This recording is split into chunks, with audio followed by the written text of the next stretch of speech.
在东京这边陪陶酱明天要去跑马拉松，就对他来说是人生当中很重要的一个时刻，然后对我来说也是我没有体验过的一个时刻。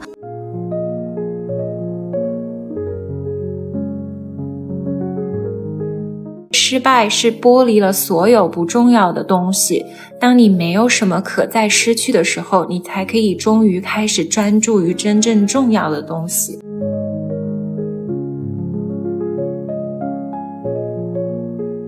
就是说，中国女性真的别太早放弃自己，因为36岁还可以拿金牌。是的，如果她之前备孕了的话，现在可能就很难了。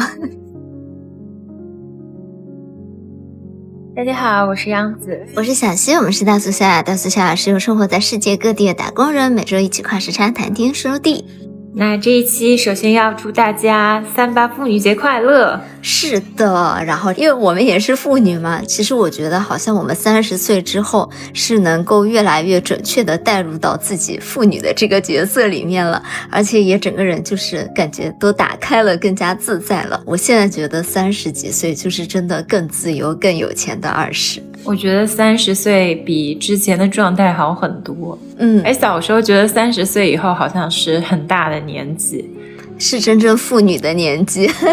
那个时候就觉得是不是30岁以后就会开始变老啊，比如说容貌就没有原来好看，然后身体也没有原来好。我感觉不会耶，我现在觉得我比我20出头的时候更好看一些，然后身体也更强健一些。是的，那这一期呢，我们就是想趁着38妇女节的时候跟大家聊一聊我们进入30以后的一些心境，就像我们今天标题说的那样嘛，就是30而已30而立，就感觉好像我们进入30岁以后真的能够越来越精准的带入到妇女这个角色里面，然后也活得更加自在了。那30岁之后的一个比较明显的变化就是不需要那么再去向外界证明，而是开始转向一种内在的梳理。对，其实我觉得我好像20几岁的时候真的是非常容易被外界对女性的评价影响。就其实现在嘛，因为最近不是过年嘛，我回家呢肯定还是会有很多嘈杂的声音，比如说催婚催育啊。但是我20几岁的时候听到这种声音其实是有一点慌张的，就是我自己的内心会随着这样外界的声音变得非常的焦虑。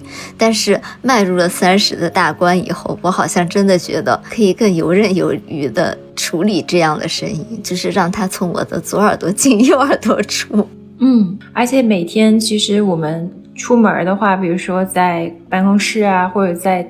电车上，就是这些外界的场域，其实对哪怕一个艺人来说也是有所消耗的。其实我们就很需要为自己保留一块安静的香氛疗愈的场域。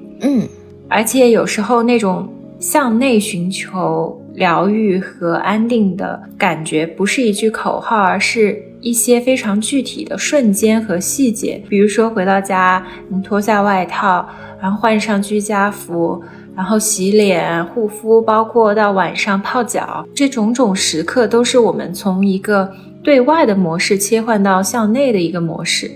是的，然后今天这期我们的38妇女节特别策划呢，也很想和大家介绍一个我们最近非常喜欢的品牌，就是且出。且出呢是一个专注功效护理的品牌，而且它一直在讲一句话，就是美的轻松刚刚好，就很像我们30几岁这样的心境。且出呢在2年前就推出了无花果系列，就收到了很多的好评。这次38妇女节他们结合了自己的王牌产品无花果系列，推出了一个很温柔的主题，向内开花自有香气。因为在植物的世界里面，无花果的花并不是非常张扬的开在外面嘛，它都叫无花果了，而是藏在果实之中，就是它是外表非常朴素，但是内里又很丰盛的。我真的之前没有想过无花果是这个意思。它的这种生长方式其实就很像很多现代女性嘛，就不急着去向外证明，不必盛放给所有人看，而是在自己的节奏里慢慢的丰盈自我的世界。香气呢，就是一个非常特别的向内的一个小小开关，就像我刚刚说的，结束一天的打工，回到自己的家小窝的那一刻，它就像一个隐形的气泡一样，把我们轻轻包裹住。所以我们今天就是从向内开花开始聊聊30岁以后如何安放自我的节奏，然后滋养出属于自己的温柔的底气。是的，然后在节目的最后呢，且初也会在评论区给大家送上一些38妇女节的小礼物，欢迎大家来评论区和我们互动参加抽奖哦。那我们要不先就聊一聊我们30岁的这个职场工作日常。是的，我觉得这可能是跟我们20几岁有一点最大差别的一个区域吧，因为20几岁我们好像大多数的时间嘛都是作为学生呀，然后在家里面这样保护下面度过的嘛，然后30岁真的是我们开始从学校里面出来，成长为一个社会人，然后经历过很多考验以后，然后慢慢建立自己内在秩序的一个过程。而且我觉得到30岁之后就慢慢摸索出适合自己的道路吧，因为比如说像我是读书读了很长的时间。你是真的30岁才开始在社会里面摸爬滚打。对，因为我28岁才毕业嘛，比较晚开始我这个职场生活，但是我觉得整体是到了新的一年，我更加能找到一个平衡吧，不光是做学术啊研究这方面，另一方面我也可以开拓一些新的领域，比如说画廊呀，一些更偏商业的方向，更多的跟人打交道。我就觉得到了30岁以后才会有一个更好的平衡，工作中会有一些，英文中有个词 serendipity 就是一个缘分真奇妙一样的这样的时刻。就比如说我最近有发一个期刊嘛，然后那个期刊我写的是一个20世纪的向中西方交流的一个艺术史，就是我讲了一个美国的艺术家和当时中国的一个艺术家和学者他们之间的一段过往，追溯他们当时过往的一些艺术交流，把这一段过往的历史挖掘出来，写了一篇文章。然后当时发这个文章以后，期刊就要发稿费嘛，他们的总编辑突然就联系我，给我发了一个邮件，他跟我说看读到我那个文章的时候他很感慨，因为他的父亲就是我笔下写的那个中国学者的大学同学啊，这个事情这么小的吗？对，他跟我说 small world， 因为这位编辑他后来成了一个很厉害的大学者嘛，然后他就常年侨居在北美了他的父亲当年和我写的这一位中国学者是早期去美国留学的那一批精英中的精英，然后他还给我发了一张他们当年 yearbook 的合照。天哪，要是他早点发过来的话，你的文章就会变得更加的丰满这个我不会写到他这里扩展太广了但是我当时也有用一些跟那位美国艺术家有所交集的一些影像素材世界真的太小了，而且他发的那个照片里面还写了当时他的父亲和我写的这位中国学者是他们当时中国留学俱乐部的 board，就像我们当时读大学的时候有学生会，对，而且当时他们用的都不是现在的拼音，是用另外的名字，就是他们拼法不太一样然后看到当时的那个旧照片，意气风发那种真的是青年才俊的那些人，就还挺感慨的。然后这位老先生他的所有子女都在各自的领域成了大家，就很传奇的家族，就有点像梁启超先生他后来的子嗣都发展得很好嘛就真的是在世界各地落叶生根了，就是我们华人不是落叶归根是落地生根然后教学也是，其实每年到了春天我就心情还挺好的，因为中间就是会给你一段时间备课嘛为新的一个学期做准备，设计一些新的课程，你就可以把这段时间你新读过的一些书啊，有意思的素材融入到你下个学期想教的课里，就算一个新的开始教书的时候我也是真的觉得就是那句英文 Life has come full circle， 就你能回到你原来读书的地方教课，那种感觉还是非常美好的。这么快乐的吗？对，就是当时说什么工作没有快乐的，其实我觉得还是有的，虽然中间会有一些挫折啊，需要不断的去调整自我，不断接受失败然后再努力，但是一直不断的向前努力，还是会收获到你想要的成果。很多事情它其实努力周期都比较长嘛，不是你1周之内啊几天之内就可以看到结果的，但是你朝着那个正确的方向走的时候，还是能看到最终的曙光。我最近就是重新看了 J.K. 罗琳，他当时2008年吧，好像在哈佛那个毕业典礼上做的演说。因为那个演说其实不长嘛，但我觉得我可以买一本书纪念一下。因为我当时看那个书，他写的是你所有买这个书的赚到的钱，他们都会捐给儿童基金会。因为 J.K. 罗琳他自己成立了一个基金会，就是帮助那些弱势妇女儿童群体。因为她自己也是一个单亲母亲嘛。对，就我小时候会，对，我小时候觉得她是一个特别坚韧的，就是单亲妈妈，她又能把小孩养得很好，然后又能花时间在自己的事业上面。对，所以我当时就买了这本小书，它其实还挺贵的，而且那个书就是一篇演讲的那个长度嘛，可我就觉得很有意义做这件事情。文章虽然说起来很鸡汤嘛，但是我觉得很值得我们去读一读，特别对于我们这种30出头的，对自己还是有一些野心，就是有一些 ambition 在的女性但是不一定这么顺利的女性对，因为他中间讲了太多失败的案例和挫折，我现在真的已经读不了那种太成功的人，就是一帆风顺，比如说像 Bill Gates 这种，比尔盖茨年少成名的这种，我已经无法共情了。但怎么说呢，他也遇到了他该有的坎，他最近不是特别的顺利呢。那是他自作自受吧，性格使然，但他成名还是很早的嘛，就是很天才叙事嘛，包括像谷爱凌的故事，当然谷爱凌很努力也很有天赋，但是她真的就是太顺利了。看这种人的自传的话，我不会有那么大的激励作用，但是你去看 J.K. Rowling， 她真的吃了很多苦才走到这一天的，所以你看她的时候你会有很深的共情，而且她作为女性的很多遭遇的事情，她中间讲的2个点让我觉得特别感人。第一个就是失败的价值，他可以说很惨吧，在他20世代的时候，就是哈利波特好像是他29岁还是28，我忘记具体的年纪，出版的第1册，其实他也是但也是很年少成名了，比我们早一些。他只是遭遇的挫折很集中，在他20初代中段的时候，就是因为他很早就结婚生小孩，然后又离婚嘛，然后他的家庭也没有能够给他很多帮助，他曾经就是要靠政府救济生活，过得非常辛苦，又是单亲妈妈嘛，他想选这种文学专业，他的父母其实是很反对的，就觉得这种专业以后就是要喝西北风啊，不是一个很快就能赚到钱的路径。对，但是他当时那个演讲中间就有一句话特别感动我，他说 Failure meant a stripping away of the inessential， 就是说失败是剥离了所有不重要的东西，当你没有什么可再失去的时候，你才可以终于开始专注于真正重要的东西。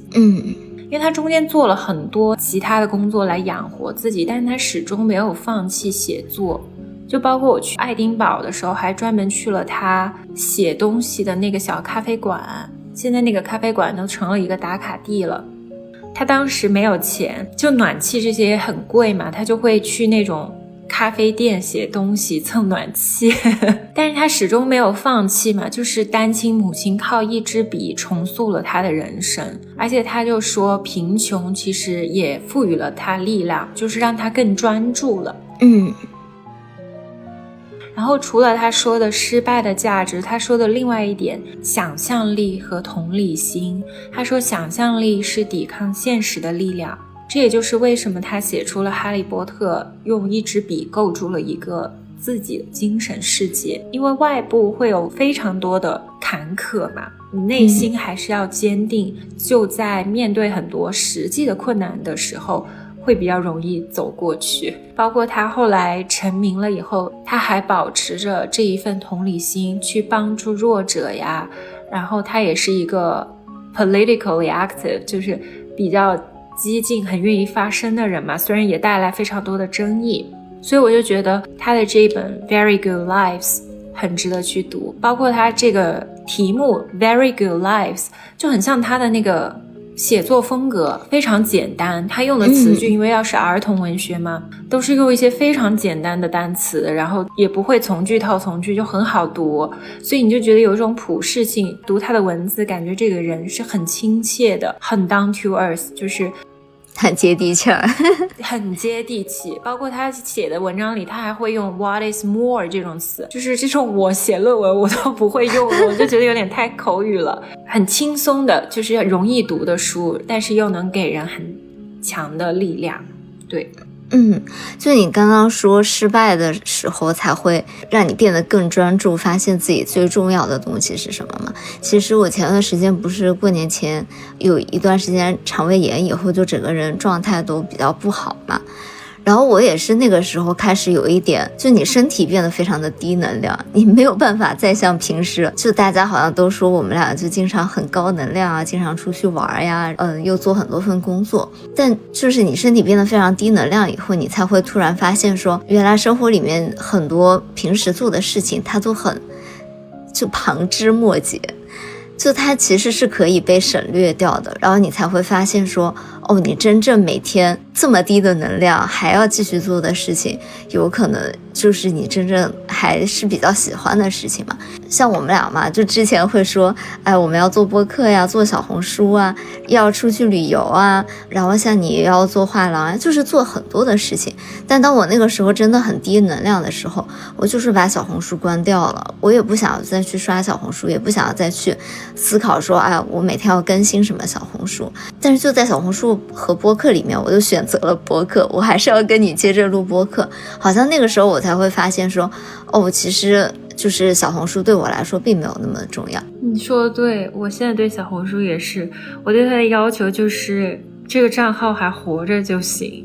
啊，对，就是想发的时候发，不要给自己太大的压力。这也是我最近对社交网络的一个思考，更多的时间回归到生活中，因为生活中确实有很多值得去做的有意义有价值的事情，就没必要太多的时间浪费在虚拟的空间中。是的，因为我是一个很 J 的人，我很容易陷入到那种规划里面。就比如说我会告诉自己说，我既然开始做小红书这件事情，那我就希望我每周能够有一次更新，或者至少每2周能够有一次更新。然后当我没有更新的时候，我就会非常的慌乱，就是明明有的时候，好努力，我倒不会这样子就像我们播客，我们也会保持每周更新嘛，我们其实没有什么停下来的时间。我觉得我跟你性格完全不一样，我就是非常 F 人。播客是因为我本来就是觉得是一个表达途径，而不是我觉得它是我必须完成的一个目标。我还挺意识流的其实。那其实我的成就感可能很多都来自于说我真正就是按照我的计划在进行很多事情，所以其实我之前在生活里面其实没有什么停滞期的，就是要么你就是在完成工作，要么就是完成播客，要么就是完成副业，要么就是完成小红书。但是好像那个时候肠胃炎了以后，你就不得不停下来，就很多事情你真的没有力气做了。然后我觉得其实我们20几岁的时候吧，就是那个时候刚刚作为都市职场女性嘛，就也会给自己加很多这种莫须有的要求。我不知道你会不会啊，我会觉得我进入社会生活了，我在工作的时候我就要非常理性的去处理工作的细节，但是我好像开始挣钱了，我要回馈我的家人嘛，我要花时间去感受他们的需求啊，我要怎么去体贴家人啊，去孝顺老人啊，然后同时还要符合他们的期待，就是我作为一个在社会里面正常的女性吧，应该在合适的时间里面就积极的去恋爱，寻找一个婚姻生活。但真的就发现好像你对自己有这么多不同的角色的要求，然后有这么多外界的评价加在自己身上的时候，就真的好累啊。你现在不是跟陶酱一块吗？我觉得这是我和陶酱对你的共识。你真的就是一个太好强的人，无论是事业还是感情，这样就会让自己很辛苦。但我现在不一样了。我觉得我以前好像就我以前还20几岁的时候，我就有听比我们年长一点点的姐姐们嘛，她们就会说，你可能到30岁的时候心境就会不一样一些，你很多事情就会放下。然后我那个时候其实很难理解这个事情，然后包括我刚刚到30岁的时候，我也很难理解这个事情。但是我现在30岁已经又过了1-2年了嘛，我渐渐就是感觉到，好像确实是这样，你不能要求自己方方面面作为一个女性都要这么完美的做到，因为像男性他们就只用做到事业就好了，所以他们就把精力都放在这一件事情上面嘛。但是我们女性有太多不一样角色的要求了，你很难说我要面面俱到的去做到它。我那一天跟我爸妈聊天，我爸妈居然就出奇一致的跟我说，感情这个是最重要的，就是缘分，缘分到了就到了，无所谓的，你会有自己的缘分和合适的人出现。我觉得父母也是在一个跟着我们一起成长的过程。说实话，我20几岁的时候，因为我自己内心也不坚定嘛，然后我爸爸妈妈也很着急，他们也会再把这个焦虑传递给我。那个时候就是我们全家人一起着急，还是亲戚太多了，联系太紧密的原因。大家庭的感觉。但是我感觉这几年，就是从20末尾到30初的这几年，我们有在好好的磨合这件事情。就现在我爸爸妈妈他们能做到说帮我抵御一些这样的打引号的关系，就比如说别人问我的时候，我爸爸妈妈能够很好的把这个压力推回去，不让这个压力传递到我身上，那我也能够更加自洽的去面对这件事情。那我觉得现在我们就是这个会相处的比较好一些。我最近还去看了一个歌剧，就是莫扎特的那个经典的《女人皆如此》，不知道你有没有去看过？我没有看过，但是听到这个名字我就感觉确实这个故事设定非常的三观炸裂，有剧透啊，本质就是换妻这是可以讲的吗？就是他讲的这个故事的剧本，就是有2个年轻的军官，然后他们有一个朋友是一个所谓的哲学家，就认为女人天性就水性杨花，就说如果这2个军官跟自己当时的女朋友订婚的话，他们一定会变心的。他们就设计了一个方案去测试这2个女生是不是忠心，他们就让这2个军官假装奉命出征去了，然后再伪装成2个异国的贵族，就是贴胡子啊什么，就是大家懂得追求对方的未婚妻，逐个攻破2个女生的心理防线，然后就追到手了。后面他们的感情也没有办法再继续了嘛，因为那2个军官就戳穿了这个骗局和设计的这一切，然后这2个女孩非常的痛苦嘛。就一个这样的故事。怎么说呢，我觉得男人也经不起这样的测试吧。这个故事就很有问题了，因为那个中间我省略了很多细节，他那2个女生不是一下子就所谓的就同意的，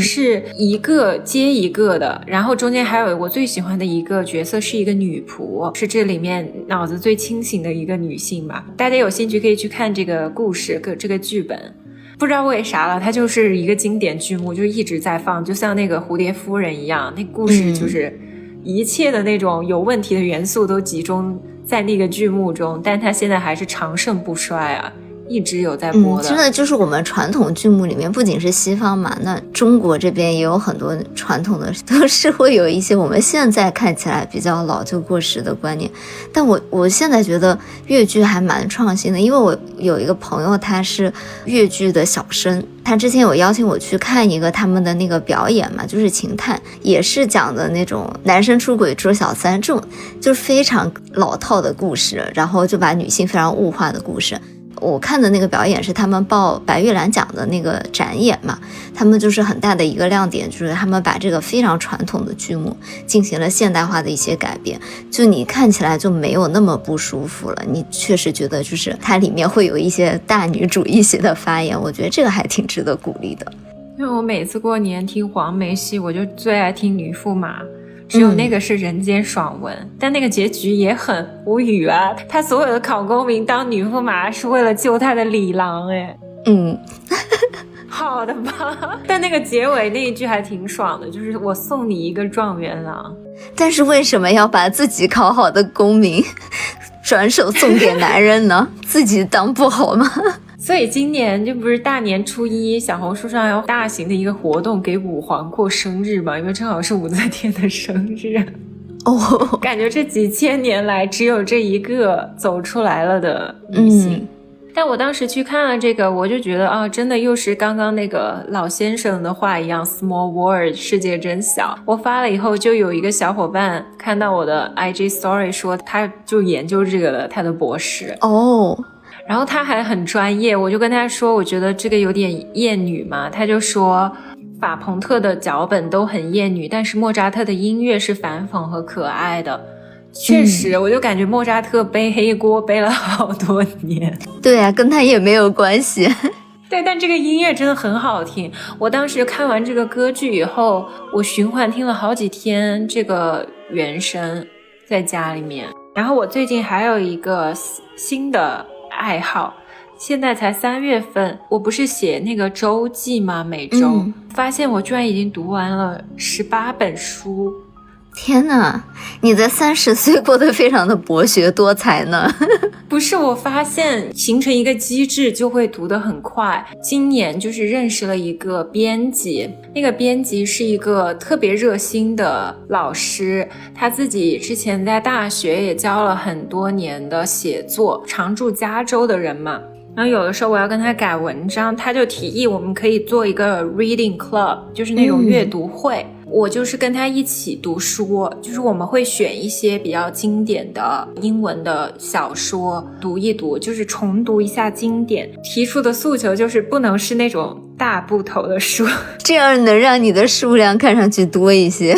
对，就是这样的。我就是只读那种比较好读的，然后不要那么长的书，像什么陀思妥耶夫斯基这种不行。然后最近我就重读了一下《老人与海》，因为这本书很小的一本嘛，口袋书，这也是年纪渐长以后的变化吧。就是我其实在我青少年包括20出头的时候，我特别喜欢那种很柔美的文字。当时我喜欢的英语作家就是像菲茨杰拉德嘛，因为我小时候也喜欢村上春树，因为村上春树他最喜欢的作家之一就是菲茨杰拉德，然后他最推崇的小说，他说自己看了无数遍的是了不起的盖茨比。看诗词啊，我就喜欢像李清照啊、晏殊啊这种比较柔和唯美的。但我发现现在到了30岁，我就开始喜欢那种宏大叙事。你格局打开了。那倒不是，就是可能也是因为儿女情长的那种想法会减少，可能现实生活中有很多事情要考虑，就是你要赚钱啊，要上班呀，就是没有那么多心思想那些。然后我现在就包括读诗，我就很喜欢像初唐的诗，就很极简有力嘛。就比如说我那天法兰突然一下又大降温，我晚上去吃晚饭的时候还完全没有雪，然后我去洗了个衣服，做了个 laundry， 然后一推开我那个阳台的门，发现雪积了很厚，就是2-3个小时诶。然后我当时我就立马想到初唐诗嘛，不如一夜春风来，千树万树梨花开。包括我最近买了一本就是《老人与海》的那种经典版，我其实每次读海明威我都会对标到中国的一些我喜欢的文人，读他的时候我其实会想到颜真卿诶。就我觉得文学和艺术的最高境界就是那种富贵平正很大道至简的感觉，而且这2位作者他们本人都是那种很刚正不阿的人嘛，就透过他们的作品能传达出本人的那种气质。就包括我之前看《唐朝诡事录》，中间不是有一个小的彩蛋埋了，就是你少年颜真卿嘛。是的。包括我们听友中如果有家里有小朋友的，我也推荐，就是我以后如果有小孩的话，我让他最早接触，我一定是先让他读海明威，因为他的文字就是非常洗练很短促，他都是用那种最简单的用词和句法，而且他这个人很少用形容词。就去对比，像你去看了不起的盖茨比之类的，对那个主角的描写，你对他的样貌特征都有非常精细的描绘，但是海明威他不是那种风格，他都是用动词来展现人物的性格和情节发展。其实我就觉得他的那个文学风格非常像美式英语，就非母语者非常容易模仿和学习。就是我们要学美音其实是很简单的嘛，你要能讲的像美国人说话一样没有那么难，但是如果要学一个英音啊之类的其他的口音就不会那么简单。所以我就觉得读他的书其实是很适合普通人和非母语者，不是那种很反复追求阶级和格调的那种英式英语，它其实有一种美国初代精神的那种集大成嘛。包括我跟那个编辑聊，他就说海明威其实是当时左派精神的代表，而且他的书确实就是很激励人。就我跟我爸讨论，虽然他没有看过原版嘛，他就会说他觉得《老人与海》是永远能够鼓舞他的，是他眼中的神。我就跟他讲，我觉得现在虽然男子气概好像不那么流行了嘛，现在不总是说有毒的男子气概嘛，但是读海明威的时候，你真的还是会觉得他是硬汉中的硬汉。我爸当时就跟我说，坚韧勇敢和担当是永不过时的。文章中的细节，就是那个老人他去捕鱼的时候，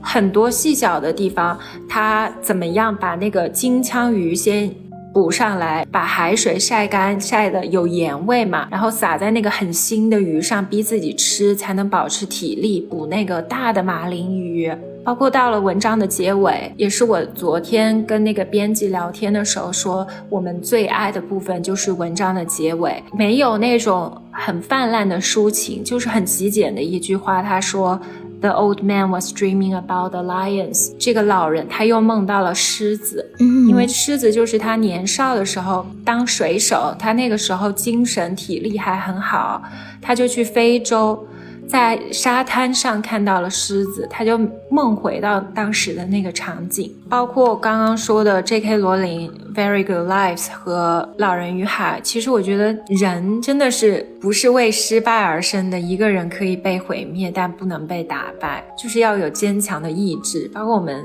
30以后嘛，就会知道人生不会一帆风顺，好的时代也不会一直好下去。可能就突然一下风向就变了，很多机会就没了，但是要有这个意志坚持住，熬着挺着，还是会迎来自己的春天的。对，就是包括最近冬奥会嘛，有一个女运动员她都36岁了嘛，然后摘金，当时小红书上的一个热点就是说中国女性真的别太早放弃自己，因为36岁还可以拿金牌。是的，如果她之前备孕了的话，现在可能就很难了。那我们说完了30岁工作的部分嘛，其实我觉得我们30岁以后生活的节奏吧，也是有了一个比较大的改变，你有觉得吗？怎么说？因为我觉得我以前是那种特别 J 的人，然后我可能没有办法接受那种很快的去下定决心，然后去支配自己的时间，给自己做计划。然后包括那个时候20几岁呢，确实时间和金钱都不支持我做这样有一点点任性的事情吧。我现在不是在东京嘛，在东京这边陪陶酱明天要去跑马拉松，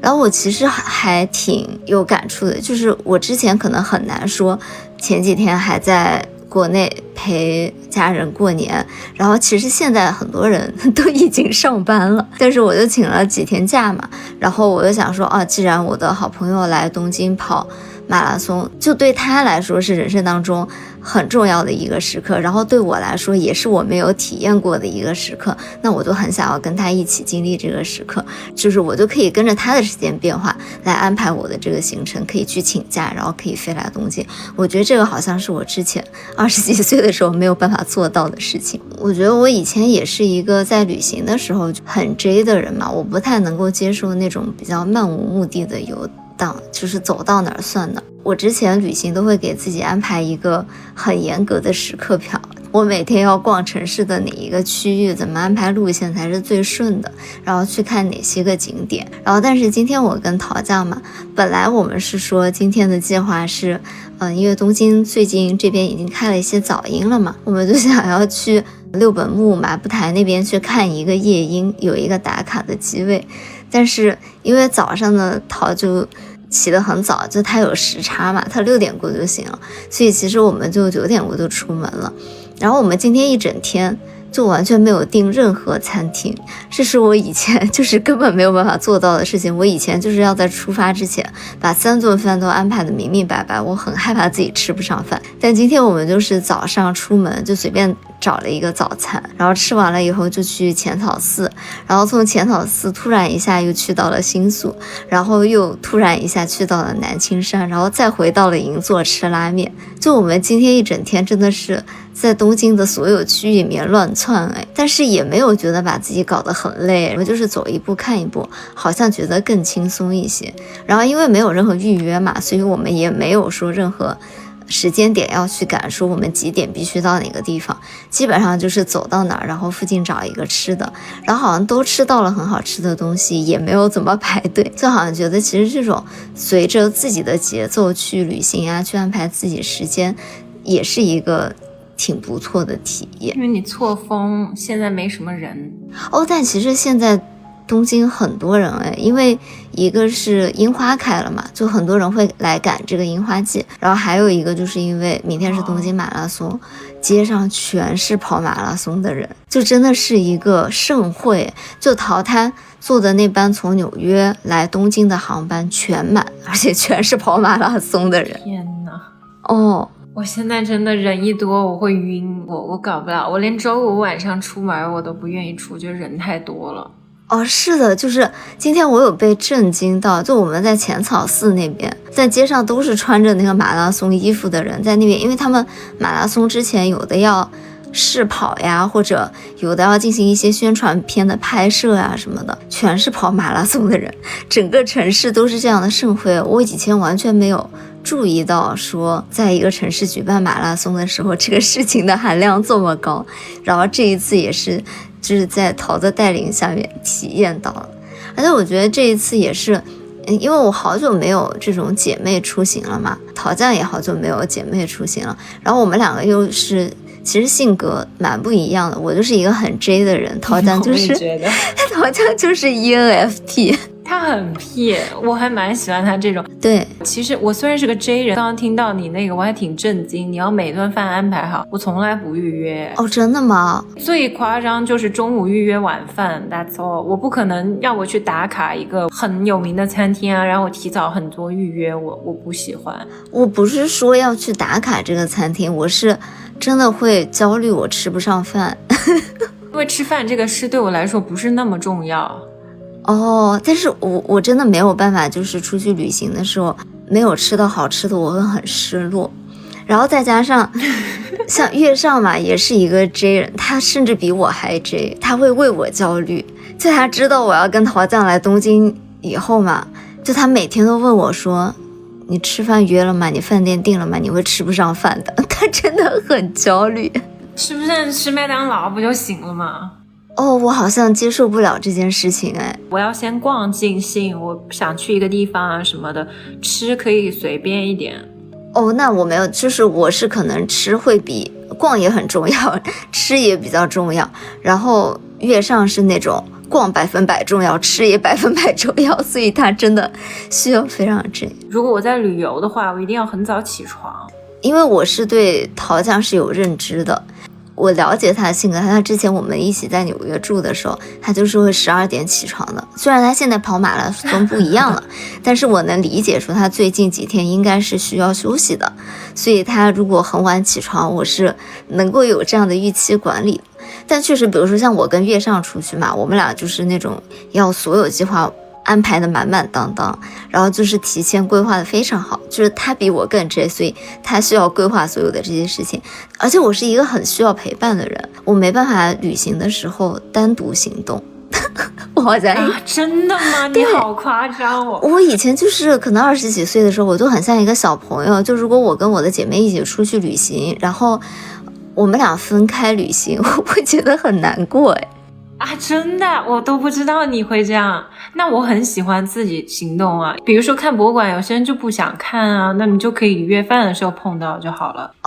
那我会觉得蛮难过的，就是我在一个陌生的城市自己游荡，我会觉得很难过。我突然想起来，我们一起去波士顿，你应该就是难过了。我现在后知后觉了，因为那个时候我就跟在在去玩去了，然后你就觉得我把你抛下。你当时还有一个朋友吧，你阿姨的小孩还是什么的，我记起来了。我有点忘记了，但是我确实是会有这样难过的心情。然后但是我觉得30岁之后我不一样，这个在10几年后破案了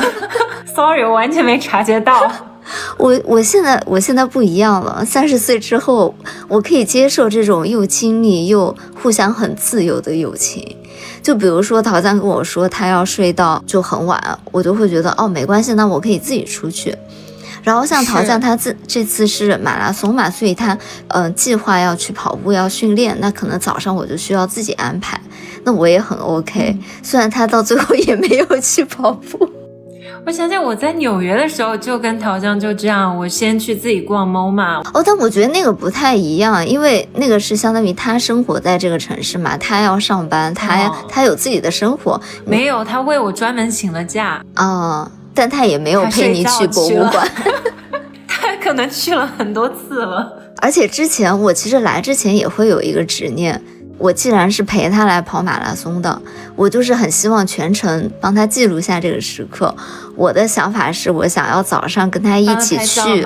就我送他去，然后呢我在中间就是给他应援，然后晚上在那个就他跑完在终点站接他。我本来一开始是这么想的，但就是今天我们多次对齐以后就发现他需要早上5点钟起床，就虽然那个开枪的时间是9点半，但是他得5点钟起床，然后就收拾准备，然后他们6点钟就得出门去坐地铁，因为他们要给自己时间去找厕所排队，他们还有各种各样进场的仪式。进场了以后其实我在外面就看不到了嘛，然后他们要一直在那边待很长的时间，待到9点过才开始跑。然后我一开始就一直跟他说那没关系，我可以早上5点起来跟你们一起，但因为我们晚上要对，因为我们晚上要录播客，我现在没关系了，我觉得看不到就看不到吧。我介于我跟你同居几年的，你起不来那么早。我现在接受这件事情了，就没关系，我们都有自己的节奏，自己的生活。对呀，你想我们之前作息完全迥异，也能一起生活。对，我以前就不是一个这种很独立自主的人，你就是那种很晚睡觉很晚起床啊，我是那种早睡早起的奶奶的作息，你记得吗？是，虽然我现在年纪渐长以后我也起得比较早了，但是5点钟确实我有一点头皮发麻，因为我主要是想到5点钟起来跟他一起出发以后，然后我要在那里自己待到9点半我才能看到他的身影，这个时间有点太长了。各自搞各自的吧，关键时候碰一下头就行了。是的，我感觉我现在好像就整个人还是轻松了一些，而且会把自己的需求放到比较重要了。我以前会觉得那既然我们一起姐妹出来旅行，就是每个人的想法都要照顾到，但现在就是好像没关系，都30多岁了，我们可以过好。然后可能还有一个就是不太一样的，就是我可能比较不太想要被节日绑架去消费一些东西，就像38妇女节嘛，就是或者情人节啊，然后或者这种订婚戒指啊什么的。就我好像以前总是20几岁的时候，我会有很多这种浪漫的幻想，我会幻想说别人会送给我东西，就是要么是作为对我爱的证明，或者爱情的信物。就当然我也会给别人挑很好的东西了，我会觉得这样互相的是比自己给自己买更好。今天就是我跟陶酱在地铁里面一个大逃窜的时候，我一个朋友就给我发了一张戒指嘛，就是她男朋友跟她求婚了，就非常的可爱，是她男朋友我也很喜欢，之前他也带来上海就是跟我见过嘛，就是一个非常暖心的一个大男孩这样。而且就很巧，就他求婚的那个尚美的戒指嘛，我自己最近在看，然后我就跟他说我很喜欢你这个戒指，因为我最近也在看这个戒指，然后我刚好在东京想要买嘛，因为东京就是现在汇率啊什么的很划算。然后他就问我说什么你在看戒指，你是好事将近了吗？然后我突然一下就觉得我好像跟以前不一样了，我只是想自己买给自己，我没有觉得它是一个我一定要等到男朋友送给我这个东西，我好像自己就是喜欢，发了年终奖嘛，最近就可以买给自己就好了。不过那个说戒指，我之前看卡地亚的，它有一个系列嘛，就非常美丽。本来我就觉得那个很适合日常戴，因为它没有那么夸张，就是比较素的那种。但是我后来看它那个全属于婚戒系列。哦，对，我看了，在那个小红书上一搜，全是什么大家买对戒的推荐。是的，我看上的这个上美的这个戒指嘛，确实这个系列就是那种。它的分类就是订婚系列，我以前会很介意这件事情，我会觉得那这个类型我就不要去碰它了。但我现在会觉得既然我觉得它这个款式很好看，很喜欢，就也没关系啊，你只要不要戴在那个让别人误会你订婚的手指上就好了。然后还有就是生活中的一些小小仪式感嘛，比如说早上的话，护理一下头发嘛，之前我说的。像咖啡因的生发素啊这些，因为冬天头发会比较毛躁，就有点炸，早上起床的话你就梳理一下，头发会滋养的很好。我还是挺骄傲的，在德国水这么硬的地方，我竟然还保持着我茂密的头发。你30岁也很会照顾自己。我真的会觉得你跟以前20几岁不太一样了。以前我们俩住在一起的时候，我觉得你还是一个挺不注意这些事情的人。对，因为我都不搞护理啊什么我都不搞的那种人。而且吃东西也是，我以前觉得我以前觉得我是干净饮食的代表，你是吃煎饺的代表，但现在我们俩好像调换了顺序。之前有个评论区说你变成了暖心的妈妈，我变成了那种叛逆的女儿。但是我现在也不健康啊，我还是会火锅料、空气炸锅搞东西。但你会吃很多养生的那种熬粥、养生粥啊什么养生茶这些我倒会。我现在也不是饮食健康的代表，我还是吃的很辛辣的长沙人嘛。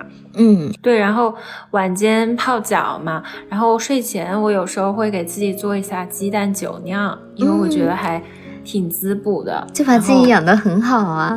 就可能自己生活很长时间自己住吧，就觉得很有掌控感，对自己的空间，然后特别搬家了以后住得更加舒适了，就很有心情捯饬很多东西。其实原来我住海德堡的时候，感觉也没有那么愿意花心思在居家上面、生活上面，但是感觉换了空间，搬到法兰以后，还是心态会很不一样。把自己养得更好一些。对，而且最近我还发现一个很微小的仪式感，其实可以慢慢改善我们的情绪结构。就比如说在洗头啊或者卸妆的时候嘛，那个水汽就从浴室里蒸腾起来，就有香气散开，那一瞬间你就会觉得你彻底的处在了一个自己构造的一个小世界里面。就像且出这一次38推出的无花果系列礼盒，就是从头发护理到面部清洁都是围绕向内的这个概念，不是那种张扬的花香，而是清甜温润，略带一点木质的沉静，就像地中海的阳光一样，就是明媚和煦，但是又不会过分的炽烈，就闻着这份香气，就像去到了无忧的远方旅行。是的，而且无花果香也是我很喜欢在春夏的时候用的香气嘛，就它很奶奶的，又很有活力，很有生机的感觉。然后且出的这个套装的香气，我觉得很有生命力，就很像你站在一棵巨大的无花果树下，仰起头狠狠地大吸了一口的感觉。然后其实它最先钻进鼻腔的是树叶和枝桠的那种带着绿意和清新的生命力的味道，然后紧接着呢会有那种无花果果肉那种特殊的奶奶的香甜的味道就会泛上来，就会有那种很有活力很有生命力的感觉，也不会觉得太腻。而且等洗完了以后嘛，就留在头发上，会形成一种很温润的带有一点点木质调的那种比较沉静的感觉。工作完了一整天以后，就在这个花洒淋浴的瞬间，就感觉收获了满满的治愈系能量。对，然后最后这个部分呢，就想跟大家分享一下最近我们看的一些剧。最近有一个很火的剧，不知道你有没有空看？我发现我身边的基本每一个人都看了这个剧。可能他们真的是90年代的大 IP 吧。对，就是迪士尼有个新剧叫 Love Story， 它是打算拍一个系列美国爱情故事，这个好像是第一部。然后它讲的就是肯尼迪被刺的那个总统肯尼迪的儿子，就是JFK Jr. 和他的妻子卡罗琳的爱情故事。卡罗琳是当时 CK 的时尚公关，他们这对 couple 就是很那种时尚先锋啊，他们的街拍啊，然后他们出席活动的照片都很风靡全网，就是那种极简老前锋，我们可以放在 show notes 里面。他们算是美国的国民 CP 吧，可以这么说。因为他们的故事也很悲剧嘛，就是在一起结婚没几年就一起飞机空难离世了，所以就成为了一个传奇，就像戴安娜一样很悲剧的收尾。而且两个人颜值都很高嘛，特别是 JFK Jr. 其实我觉得他就是典型的那种精英家族的长相，而且身材也很好，其实完全可以进好莱坞的那种，就算没有家世的加成就被称为国民王子嘛。像我导师他其实是纽约人嘛，然后年纪其实跟他们也相仿，他就第一时间去追了这个剧，然后跟我说了很多八卦，就比如说卡罗琳她头发不是浅金色的嘛，其实是染的，她天生是棕发。其实很多美国的白女头发都是染的。小肯尼迪她的几个前任的金发很多都是真的嘛，就她 date 过麦当娜，然后欲望都市里的 Carrie她都有 date 过。而且说一个小番外，说欲望都市的作者其实是小肯尼迪的梦女，然后 Mr. Big 的一部分原型是小肯尼迪，然后他就让 Carrie 跟 Mr. Big 恋爱。 Carrie 这个演员他真的 date 过小肯尼迪嘛，然后他的每一任前任你去看大家汇总的其实都长得很像，就是脸比较长，中庭比较长，然后金发的那种女生。卡罗琳她染的这个金发因为要一直漂嘛，这个发色要先漂白，所以头发就非常脆弱，她就不让小肯尼迪碰她的头发，因为一碰就容易掉，很爱惜她的头发。然后我就推荐大家去看，我现在就是每周都要追，就等那个周四它更新嘛。对，然后最后说一个，就是我最近去看了一个音乐剧，就是 Pretty Woman 风月俏佳人，它是一个经典电影嘛，就是 Julia Roberts 20出头时候演的。我就去看了一下音乐剧版，但是没有想到它居然是德语的，所以就少了一点、这个好违和啊。然后他中间一直在那唱，然后表演我都觉得我很出戏，直到片尾的时候放那个经典音乐 Pretty Woman 那一首经典歌曲我才回过味儿来。有兴趣也可以去重温一下这个电影，反正我还是挺喜欢的，就是有一种娇憨又性感的感觉。然后 Julia Roberts 也挺厉害的，她现在这么大年纪了，她还可以给那个就我最喜欢那个丝袜品牌，我老忘了怎么读它， C 开头那个意大利品牌，就杨幂也代言过嘛，她还是那个品牌的代言，因为她不就是说她最自豪就是她有一双超级美的腿嘛。泡那个泡泡浴的时候，他有一句经典台词，就是 I have a really big thing about my legs, I got it from my mama， 就说我很自豪我的腿。确实他的那个腿20-30年后还宝刀不老。对，还有一些经典剧照我们也可以放在 show notes 里面。然后这两个影视剧也是可以让我们重新反思，就是女性如何在亲密关系中寻找自我的边界。因为大家可以想象，像卡罗琳她嫁给小肯尼迪这样的天之骄子，她其实是忍受了很多的，包括跟肯尼迪家族的一些矛盾啊等等。包括我觉得她一直必须要染金发也是有一部分的原因吧。可能吧，也可能有他自己的审美，因为你看他穿的那些极简的衣服很多都是黑白这种没什么颜色的嘛。我觉得浅金发还是有一个很大的提亮效果，对，因为很多它有那种极简剪裁的那种长裙啊之类的，黑色的，如果你是黑色发色可能就会显得人沉下去很多。是的，对，她很 chic， 就是那种赛级白女的长相。包括看欲望都市，你还记得 Mr. Big 后来结婚的那个老前女孩吗？她离开了 Carrie 以后，那个女演员就说她是按照卡罗琳的样子去模仿和表演的。天哪，这样看欲望都市就是整个故事都好扭曲哦。是的，你去看这个剧很多细节嘛，就是这个小肯尼迪他自己想搞一个杂志叫乔治，反正就搞得乱七八糟，没搞太好嘛。然后他当时就跟卡罗琳求婚，卡罗琳就说他要想一想，他为了他的杂志，也为了自己的面子，就跟外界说我没有跟卡罗琳求婚，这个是不实报道啊。然后卡罗琳就很生气，就爆发了他们在公园的那一场著名的争吵，被很多狗仔拍下来了那一段，就很多这种细节你会觉得哇，嫁给一个这样的男人还是很多气要受，很多都是要忍受的，需要很多的努力才能这样。但你刚刚说到欲望都市嘛，我最近还刷到一个我觉得挺有触动的一句话，就是那个博主应该也是32岁吧，然后他说32岁其实是欲望都市开始第一集他们的年纪。你那天发给我，其实我没有被安慰到因为我觉得他们32岁的时候每个人都已经在事业上好成功哦。也有稍微有一点混沌了，就是Carrie 对，或者画廊的 Charlotte 好像他那个时候也在转型嘛。我觉得他那时候已经搞得挺好的了，32岁他好像已经当 manager 了。这样吗？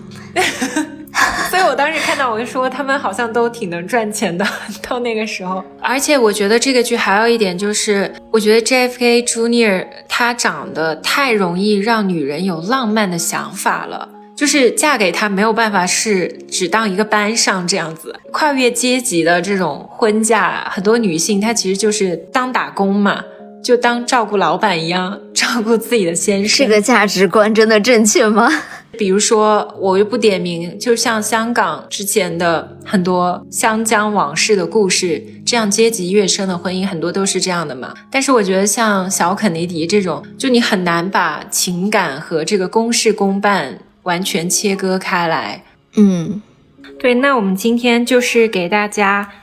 分享了我们最近的一些小小的感慨，包括我们看的一些电影啊，读的一些书。当我们向内开花，其实就是在做一件事，就是重新定义值得。就像无花果，它可以生长100年，它也不着急去盛放和开花。